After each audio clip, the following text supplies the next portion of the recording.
সারা দেশের বিভিন্ন পাম্প ও ডিপোতে বিজিবি এবং সেনা মোতায়েনের পাশাপাশি বিভিন্ন জেলায় কিছু কিছু পাম্পে নির্বাহী ম্যাজিস্ট্রেট ও ট্যাগ কর্মকর্তা বসানো হয়েছে। চলছে মজুদ বিরোধী অভিযান। এরপরেও জ্বালানির তীব্র সংকটে কোনো কোনো এলাকায় বিশৃঙ্খলার খবর পাওয়া গেছে। সহকর্মীদের তথ্য ছবিতে প্রতিবেদন।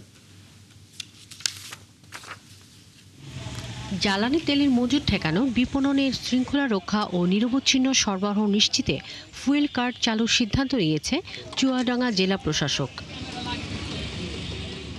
আগামী ৩০ ও ৩১ মার্চ জেলা প্রশাসক কার্যালয় থেকে যানবাহনের জন্য ফুয়েল কার্ড বিতরণ করা হবে।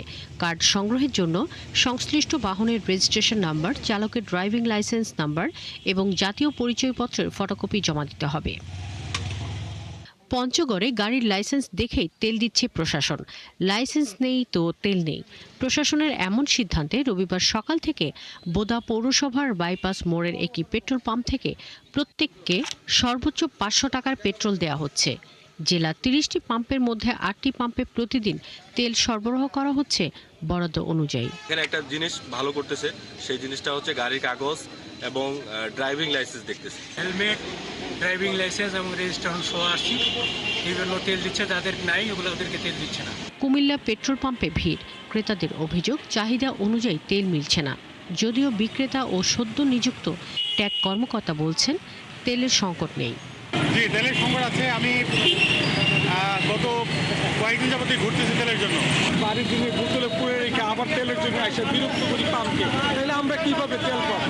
ট্যাগ কর্মকর্তা আরও জানান, মোটর সাইকেলে ৩০০ টাকা ও প্রাইভেট কার ১০০০ টাকার পেট্রোল ও ডিজেল বিক্রি করা হচ্ছে। একটা করছি ৩০০ টাকা, সর্বোচ্চ ৩০০ টাকা দিতেছি। এর নিচে যারা যতটুকু নিতে পারে আর কি নিতেছে। এদিকে গাইবান্ধার গোবিন্দগঞ্জে জ্বালানি তেলের অবৈধ মজুদ ও খোলা বাজারে বিক্রির অভিযোগে দুটি ব্যবসায়ী প্রতিষ্ঠানকে ৪০,০০০ টাকা জরিমানা সহ ১৫০ লিটার ডিজেল জব্দ করেছে ভ্রাম্যমাণ আদালত।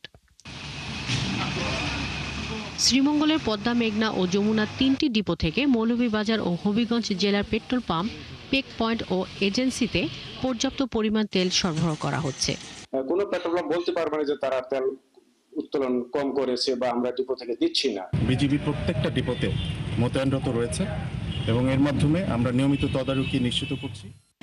উত্তরাঞ্চলের 16টি জেলাসহ 20টি জেলায় নিরবচ্ছিন্ন তেল সরবরাহ নিশ্চিতে তেল ডিপোগুলোর পাহারায় সেনাবাহিনী মোতায়েন করা হয়েছে।